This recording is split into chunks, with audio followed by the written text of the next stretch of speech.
देखिए, जैसे कि ये कहा जा रहा है कि कोरोना की सूरत हाल बहुत बिगड़ती जा रही है, ख़ास तौर पे पाकिस्तान में बहुत सारी जगहों पे अब कहीं सरकारी जगह अस्पतालों में और प्राइवेट अस्पतालों में भी बिस्तर अवेलेबल नहीं है कोरोना के मरीज़ों का। और कोरोना के मरीज़ों को जब अस्पताल में दाखिले की ज़रूरत होती है तो उन्हें साँस लेने में दुश्वारी हो रही होती है। ऐसे मरीज़ के लिए अगर दाखिला ना मिले तो इससे बदकिस्मती की कोई बात नहीं हो सकती। तो खुदारा इस स्टेज पे ना पहुँचिए, कोरोना से बचने की एहतियाती तदाबीरें इख्तियार कीजिए और वो बुनियादी तौर पे ये है कि आप मास्क का इस्तेमाल कीजिए, मुँह पे नक़ाब पहनिए ताकि अगर आपको कोई खाँसी छींक आए और अगर आपको कोरोना है तो ये जरासीम उड़ के दूर तक ना चले जाएँ। लोगों से हाथ ना मिलाइए, लोगों से एक 6 फीट का डिस्टेंस रखिए, ये और अपने हाथों को बार-बार धोइए, सैनिटाइज़ कीजिए। तो इससे मर्ज़ से मूज़ी मर्ज़ से बच सकते हैं, क्योंकि एक दफ़ा अगर ये आपको हो गया और शिद्दत इख्तियार कर गया और अगर आप बच भी गए तो आपको परमानेंटली फेफड़ों को नुकसान पहुंच सकता है। तो इससे बचने की तदाबीर कीजिए और वो बड़ी सिंपल है कि मास्क पहनिए, लोगों के करीब ना जाइए, लोगों से हाथ ना मिलाइए और अपने हाथों को बार बार धोइए। अगर ये एहतियाती तदाबीरें अख्तियार करेंगे तो आप इससे बच सकेंगे।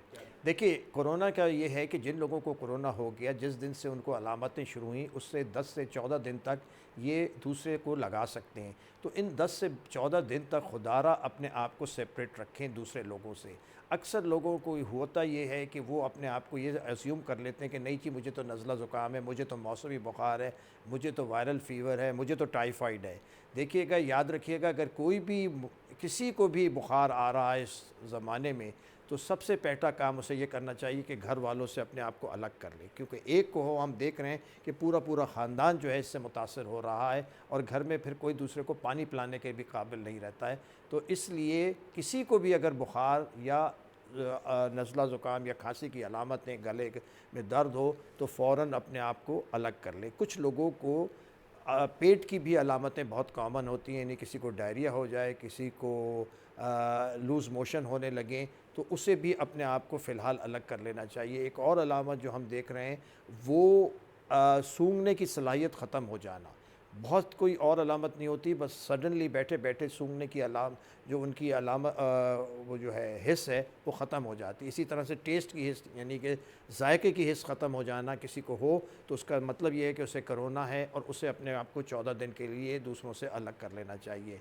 गो कि उसे खांसी नहीं है, उसे छींक नहीं आ रही है, लेकिन उसके अंदर कोरोना मौजूद है और वो ज़ोर से बोलेगा भी तो ये कोरोना दूसरे तक मुंतकिल हो जाएगा। पहले भी वही कोरोना था और अभी भी हम ये समझते हैं कि वही कोरोना है। प्रॉब्लम ये है कि हमारे रवैयों में फ़र्क आ गया है।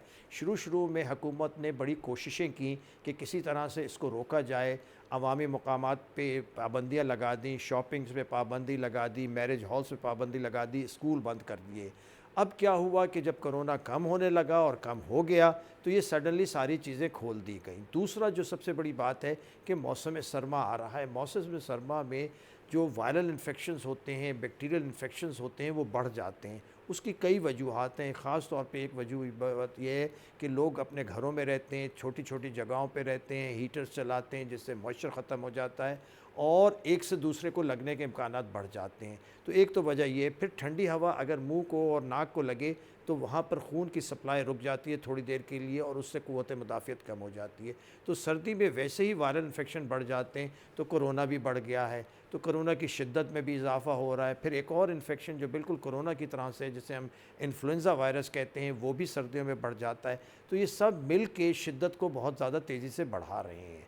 तो मैं ये नहीं समझता कि कोरोना कोई मुख्तलिफ हो गया है, कोरोना वही है, हमारे रवैयों में फ़र्क आ गया है और मौसम में फ़र्क आ गया है।